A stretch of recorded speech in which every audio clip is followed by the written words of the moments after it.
भारत लोकतंत्र की जननी है, मदर ऑफ डेमोक्रेसी है। विश्व भारत की तरफ गर्व से देख रहा है, अपेक्षा से देख रहा है।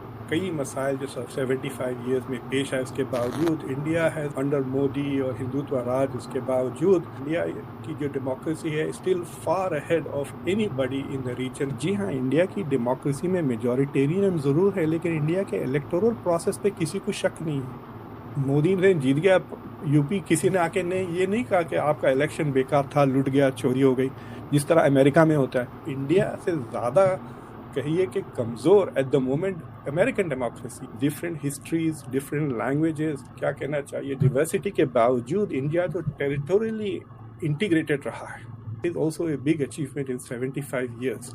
और अब तो इंटीग्रेशन बढ़ रहा है। या हम लोग हिंदुत्व को खाली नेगेटिव रोल में देखते हैं, लेकिन ये जो हिंदुत्व का जो मूड बना है, it is also integrating north and south Hindus जो एलीट हैं। भारत जो है वो कह रहा है कि मैं तो उनसे तेल भी लूंगा और मैं चीन से लड़ भी रहा हूं, लेकिन चीन से कुटी नहीं करूंगा। आप ये जयशंकर के प्रेस कॉन्फ्रेंसेस देखें, वो पलट के ऐसे जवाब देते हैं, सीधे हो जाते हैं। 75th एनिवर्सरी की मुबारक। वो इतनी शदीद डिविसिवनेस के बावजूद, इतनी शदीद ट्रॉमा में जिस तरह से पैदा हुआ दोनों मुल्क, और दूसरे कई मसाइल जो 75 ईयर्स में पेश है, उसके बावजूद India has retained it's democratic character पिछले 75 ईयर्स में। ऊपर नीचे होते रहा। 75-77 में इमरजेंसी में आप कह सकते हैं कि India was not a democracy, लेकिन अब भी मतलब अंडर मोदी और हिंदुत्व राज, उसके बावजूद जो इंडिपेंडेंट ऑब्जर्वर्स हैं और जो जितने भी स्टेटिस्टिशियंस हैं, इंडेक्सेस हैं, उसमें India still rated as a flawed democracy. उसी कैटेगरी में आती है जिस कैटेगरी में अमेरिका और फ्रांस है, अगर आप डेमोक्रेसी इंडेक्स देखें। और अगर साउथ एशिया को देख लें तो इंडिया की जो डेमोक्रेसी है still far ahead of anybody in the region. खासतौर से जो मुस्लिम ममालिक है, बांग्लादेश और अफगानिस्तान, इनकी रेटिंग्स तो 100 के ऊपर आ जाती है डेमोक्रेसी इंडेक्स की रैंक में। कि इंडिया की कामयाबी है, बिल्कुल है, लेकिन ये अभी कुछ अरसे में हमने देखा है कि इंडिया के अंदर जो है वो इलिबरल डेमोक्रेसी की बातें चल रही हैं, लेकिन इसके ऊपर अमेरिकन का मोश है, ह्यूमन राइट्स, ये डेमोक्रेसी, इसको छोड़ो, अब ये कोई मसला नहीं है। देखिए, कई चीज़ें बदल गई हैं पिछले 10-15 सालों। एक तो ये कि पाकिस्तान जो कई सालों से अपनी जियोग्राफिक पोजीशन को स्ट्रेटेजिकली एक्सप्लॉइट किया है, अब इंडिया की बारी आ गई है कि अपनी जियोग्राफिक लोकेशन को वो स्ट्रेटेजिकली, ये इंडो पैसिफिक इंडिया की जियोग्राफी की वजह से है, नंबर 1। दूसरी साइज। दूसरी चीज़ ये है कि India has become number 3 in most cases. आप देख लें, इकोनॉमी नंबर 3, इंग्लैंड से बड़ी हो गई है economy. In real terms Japan से छोटी है, लेकिन अगर आप पीपीपी पे एडजस्ट करें तो जापान से भी बड़ी हो गई है इंडिया की इकोनॉमी। एशिया के जो डेमोक्रेसीज भी हैं, इंडिया को छोड़ दें, आप जापान को ले लें, ताइवान को ले लें, साउथ कोरिया को ले लें, इनकी रैंकिंग अमेरिका और फ्रांस से ज़्यादा बेहतर है इंडिसेस में। They are more democratic. तो डेमोक्रेसी के मामले में भी एशिया मजबूत हो गई है। दूसरी चीज़ ये है कि जो चीज़ें पर इंडिया की तनकीद की जा सकती है, वो प्रॉब्लम्स अमेरिका में भी है। सो मिसाल के तौर पे, जी हाँ, इंडिया की डेमोक्रेसी में मेजॉरिटेरियन ज़रूर है, लेकिन इंडिया के इलेक्टोरल प्रोसेस पे किसी को शक नहीं है।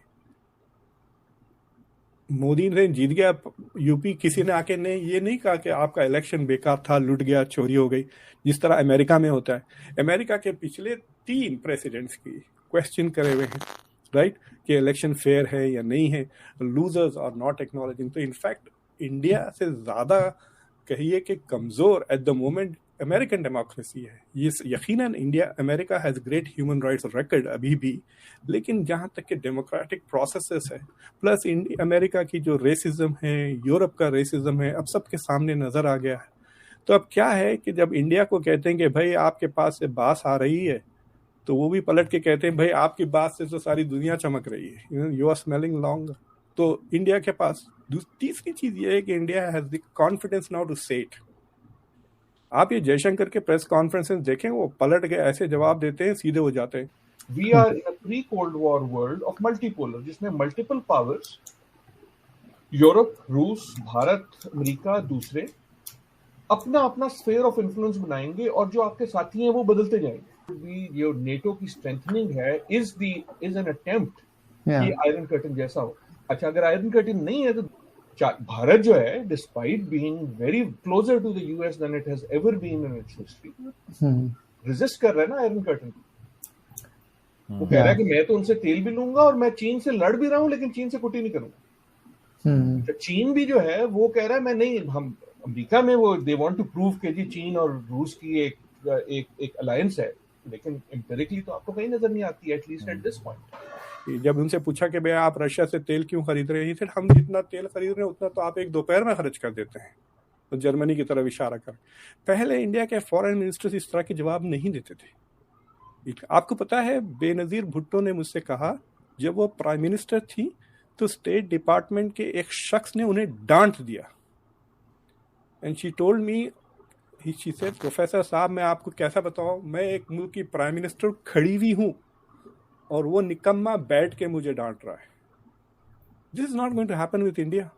मुझे बड़ी हैरत हुई, मैं बोला आपके साथ के एड्स, मतलब आप समझ रहे हैं इस तरह का एटीट्यूड हुआ करता था टूवर्ड्स डेवलपिंग कंट्रीज अमेरिका का 70-80 में। अभी भी मुझे लगता है कि अमेरिकन जो डिप्लोमेट्स वगैरह हैं वो दूसरे मुल्कों को डांट देंगे, लेकिन इंडिया के साथ नहीं, इंडिया वापस उनको डांटेगा, पब्लिक में भी डांटेगा।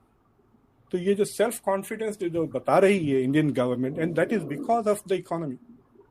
इस हर चीज की चीज यह है इकोनॉमिक ग्रोथ। आप देख लें कोविड से जो इंडिया निकली है उसका फोरकास्ट ऑफ 2022 इज अमेजिंग, 30-50 मतलब 3050